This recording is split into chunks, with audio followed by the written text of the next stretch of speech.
By the end of this video you'll understand why every government attempt to control AI just makes the technology more dangerous, not safer. This week we saw 3 stories that prove this point perfectly.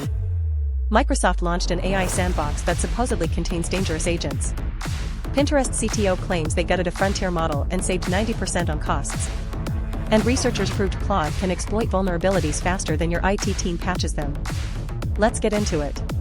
Microsoft just announced something called MXC, an operating system-level sandbox designed to contain AI agents, with OpenAI and NVIDIA already signed up as partners.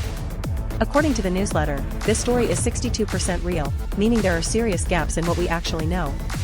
The timing here is incredibly suspicious. A containment solution arrives just as agent deployment accelerates across the industry. But here's the problem with Microsoft's digital prison. The article summary cuts off mid-sentence, leaving us completely in the dark about actual capabilities, timeline, or whether the sandbox can hold anything more dangerous than a chatbot having an existential crisis. Microsoft's track record on agent safety reads like a comedy of errors. Remember Tay? Remember Sydney going rogue in Bing? A sandbox is only as secure as its weakest API call, and Microsoft has never exactly been known for bulletproof security. This feels like building a cage while simultaneously feeding the beast. Which brings us to a fascinating question about what happens when companies decide the cage is too expensive. Before I get into story 2, I want your hot take on this. Comment below, is Microsoft's AI sandbox genuine safety or just security theater? Now let's talk about Pinterest, because their story reveals something crucial about how companies are already escaping these expensive frontier models. Matt Madrigal, Pinterest CTO, told VentureBeat they slashed AI costs 90% by replacing a frontier model's vision layer with proprietary embeddings for their 620 million users. This story is rated 72% real, so we can trust the basic facts. The math absolutely checks out because frontier models are brutally expensive at scale. But here's what Pinterest isn't telling you. When you get the vision layer, you're not really using the frontier model anymore. You're running a cheaper baseline with custom parts. Missing from Madrigal's victory lap are the crucial details. Did recommendation quality tank? No benchmarks, no accuracy metrics, no user engagement data. Pinterest saved 90% by doing less, not by doing it better. This is the AI industry's dirty secret. While governments worry about containing superintelligence, companies are quietly proving you can get most of the benefits for a fraction of the cost by building your own systems. Which makes the third story even more terrifying because it shows what happens when AI gets weaponized.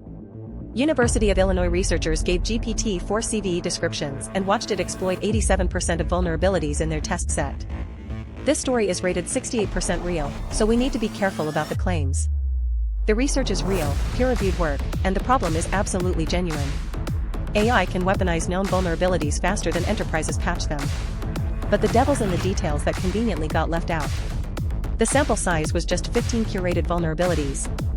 How representative is this cherry-picked dataset? How long did exploitation take? The researchers don't say. The vulnerability gap is real, but that 87% figure feels engineered for headlines. Drop your hot take in the comments. If AI can exploit vulnerabilities faster than humans can patch them, should we be worried about releasing these capabilities publicly? Here's the thread that connects all 3 stories, and it's bigger than any individual company or government policy. We're watching the great AI containment paradox play out in real time. The US government wants to control AI development while the tech industry builds the infrastructure to make that control impossible. Trump signed an executive order requiring pre-release vetting of AI models for national security. Microsoft builds sandboxes. Researchers publish papers about harmful overthinking in reasoning models. Meanwhile, Pinterest proves you can get expensive models and still get the job done. Samsung and SK Hynix acquire stakes in Anthropic. Mistral's co-founder warns Europe can't rely on the US for superintelligence. China's Minimax explores going public. Every single containment measure just accelerates 3 escape routes. Technical escape through cost optimization like Pinterest. Geographic escape through international development. And capability escape through open source and academic research. The more governments try to build walls, the more incentive companies have to find cheaper alternatives. The more they restrict access, the more other countries invest in their own champions. The more they classify research, the more academics publish workarounds. We're not just watching an AI arms race. We're watching a containment failure in slow motion. If you want the full breakdown every Monday, Wednesday, and Friday, completely free, I go 1,000 words deep in Overfitted. Link in the description. No fluff, no hype. Just reality checks on what's actually happening in AI while everyone else is selling you dreams or nightmares.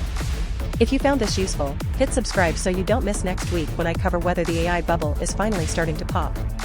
The signs are everywhere if you know where to look. If AI sandboxes and government oversight can't actually contain the technology, what happens when something truly dangerous emerges?